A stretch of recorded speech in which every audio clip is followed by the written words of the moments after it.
Bismillahirrahmanirrahim. Assalamualaikum warahmatullahi wabarakatuh. Innal hamdalillah nahmaduhu wa nasta'inuhu wa nastaghfiruh wa na'udzu billahi min syururi anfusina wa min sayyiati a'malina. May yahdihillahu fala mudhillalah wa may yudlilhu fala hadiyalah. Ashhadu an la ilaha illallah wahdahu la syarikalah wa ashhadu anna Muhammadan abduhu wa rasuluh la nabiyya wa la rasula ba'dah. Ma'asyiral muslimin rahimakumullah. Pada tema kali ini kita akan menyampaikan tentang keutamaan takut kepada Allah.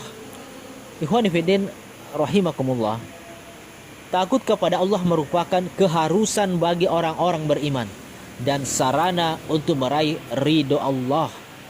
Dan Allah akan memberikan balasan kepada orang yang takut kepadanya. Berikut beberapa keutamaan yang akan didapat oleh orang yang takut kepada Allah Subhanahu wa taala. Yang pertama, disiapkan 2 surga. Allah Subhanahu wa taala berfirman di dalam Al-Qur'an surah Ar-Rahman surah 46. A'udzu billahi minasy syaithanir rajim. Waliman khafa maqama rabbih wa jannatan. Dan bagi siapa yang takut akan saat menghadap Allah, ada 2 surga.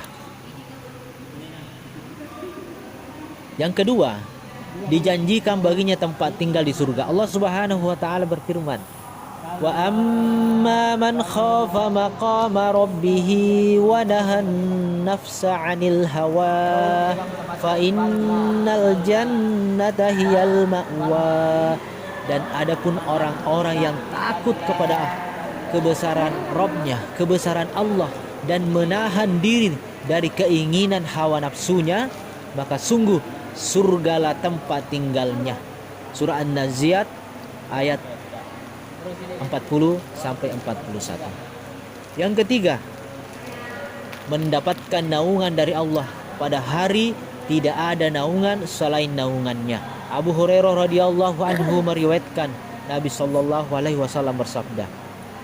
Saya sampaikan artinya saja. Ada 7 golongan orang beriman yang akan mendapat naungan Allah, di bawah naungannya pada hari ketika tidak ada naungan kecuali naungannya, yaitu yang pertama, pemimpin yang adil. Yang kedua, pemuda yang tumbuh di atas kebiasaan ibadah kepada Rabb-nya. Yang ketiga, lelaki yang hatinya terpaut dengan masjid. Yang keempat, 2 orang yang saling mencintai karena Allah, sehingga keduanya bertemu karena Allah dan berpisah karena Allah. Yang kelima, lelaki yang diajak berzina oleh seorang wanita kaya lagi cantik, lalu ia berkata, aku takut kepada Allah. Yang keenam, seorang yang bersedekah dengan sembunyi-sembunyi hingga tangan kirinya tidak mengetahui apa yang diinfakkan oleh tangan kanannya.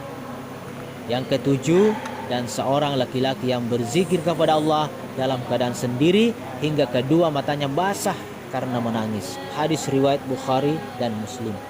Yang keempat, keutamaan yang diberikan kepada orang yang takut kepada Allah adalah diselamatkan dari siksaan api neraka. Ibnu Abbas radhiyallahu anhu berkata, aku mendengar Rasulullah sallallahu alaihi wasallam bersabda, ainani la tamassuhuman naru, ainun bakat min khasyatillah wa ainun batat tahrusu fi sabilillah. Ada 2 mata yang tidak akan disentuh oleh api neraka. Yang pertama, yaitu mata yang menangis karena takut kepada Allah, dan mata yang begadang malam untuk berjaga di jalan Allah. Hadis riwayat Tirmizi.